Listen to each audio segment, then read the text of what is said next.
Hello! నమస్తే అండి. Welcome to our channel తోటికోడళ్ళ జోడి. నేనండోయ్ మీ పెద్ద తోటికోడలిని. ఈరోజు మీకోసం ఇన్‌స్టంట్ చట్నీ పౌడర్ ఎలా చేయాలో చూపిస్తాను చూడండి.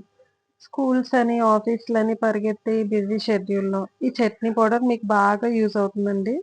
ఈ పౌడర్‌ని డీప్ ఫ్రిడ్జ్‌లో స్టోర్ చేసుకుంటే గనక 6 మంత్స్ వరకు నిల్వుంటుందండి. ఈ పొడికి కావాల్సిన పదార్థాలు: 1 కేజీ పుట్నాల పప్పు, 2 టేబుల్ స్పూన్ల ఆవాలు, 2 టేబుల్ స్పూన్ల ధనియాలు, 2 టేబుల్ స్పూన్ల జీలకర్ర, 3 ఎండుమిర్చి, 30 పచ్చిమిర్చి, 5 లేదా 6 వెల్లుల్లి, 4 టేబుల్ స్పూన్ల సాల్ట్, 4 రెమ్మలు కరివేపాకు తీసుకోండి. ముందుగా స్టవ్ పైన ప్యాన్ పెట్టి కొంచెం ఆయిల్ వేసుకుని దాంట్లో 2 టేబుల్ స్పూన్స్ ధనియాలు, 2 టేబుల్ స్పూన్స్ జీలకర్ర వేసుకుని కొంచెం ఫ్రై చేసుకుని, ఇప్పుడు అందులో పచ్చిమిర్చి కూడా వేసుకుందామండి. వేసుకుని ఆ పచ్చిమిర్చిని బాగా ఫ్రై చేసిన తర్వాత ఇప్పుడు ఆవాలు కూడా వేసుకుందామండి. వేసుకుని కొంచెంసేపు అటు ఇటు తిప్పండి. ఇప్పుడు ఎండుమిర్చి కూడా వేసేసుకోండి. తర్వాత వెల్లుల్లి ఉంటాయి కదండి, 5 వెల్లుల్లి లేదా 6 వెల్లుల్లి తీసుకున్నాం కదా, అవి కూడా వేసుకుని బాగా ఫ్రై చేసుకుందామండి. ఇది చాలా సేపు ఫ్రై చేయాలండి. ఎంతసేపు ఫ్రై చేయాలంటే దాని కలర్ చేంజ్ అవ్వాలన్నమాట. మీరు కూడా మీ ఇంట్లో ఇలాంటి చట్నీ పౌడర్స్ గానీ, ఏదైనా ఇన్‌స్టంట్‌గా చేసుకునేవి ఏమన్నా తయారు చేసుకుంటారండి? ఒకవేళ అలా తయారు చేసుకుంటే గనక కింద కామెంట్ బాక్స్‌లో షేర్ చేయండి. అప్పుడప్పుడు ఇలా స్మార్ట్‌గా చేస్తే మన టైం, ఎనర్జీ ఇంకా 2 సేవ్ అవుతాయి గదా!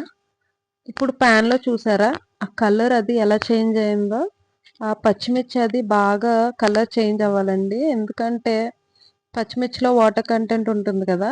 అది బాగా డ్రై అవ్వకపోతే గనక మీరు ఫ్రిడ్జ్‌లో స్టోర్ చేసుకున్నప్పుడు నిలువ ఉండదు. ఇప్పుడు మనం తీసుకున్న పుట్నాల పప్పు ఏదైతే ఉందో అది అందులో హాఫ్ వేసుకుని బాగా మిక్స్ చేసుకుందాం. మిక్స్ చేసుకుని బాగా మిక్స్ అయిన తర్వాత మిగతా హాఫ్ అందులో వేసుకుని అప్పుడు మళ్ళీ మిగతాది కూడా కలుపుకుందామండి.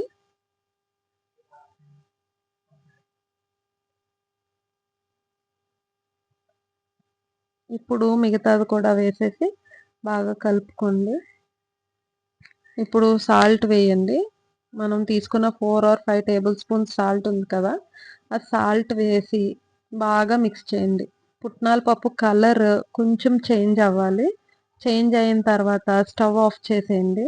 ఆఫ్ చేసేసి మీరు ఒక ప్లేట్ తీసుకుని అందులోకి వేసుకోండి. వేసుకుని బాగా చల్లారాలండి. బాగా చల్లారిన తర్వాత దాన్ని మిక్సీ పట్టుకోండి ఫైన్ పౌడర్ లాగా. ఇప్పుడు చట్నీ ఎలా చేయాలో చూద్దామండి. 1 టేబుల్ స్పూన్ రోస్టెడ్ పల్లీలు తీసుకున్నాను. తర్వాత మనం చేసుకున్న చట్నీ పౌడర్ ఉంది కదండీ, దాన్ని 3 table spoons or 4 table spoons వేసుకోండి. తర్వాత అందులో చిన్నది పించ్ ఆఫ్ సాల్ట్ వేసుకున్నానండి. మీరైతే వేసుకోక్కర్లేదు. మీరు చేసుకున్న పౌడర్‌ని టేస్ట్ చూసి మీకు సరిపోయిందంటే గనక అవసరం లేదండి. లేదంటే కొంచెం సాల్ట్ యాడ్ చేసుకోవచ్చు. తర్వాత కొంచెం వాటర్ ఏసుకుని, దాన్ని బాగా మిక్సీ పట్టుకొని, దాన్ని ఇలా పేస్ట్ లాగా చేసుకోండి. మీకు ఒకవేళ గనక చట్నీ థిక్ అయిపోయిందంటే గనక కొంచెం వాటర్ ఏసుకోండి. పలుచగా అయిపోయిందంటే గనక కొంచెం పౌడర్ యాడ్ చేసుకోండి.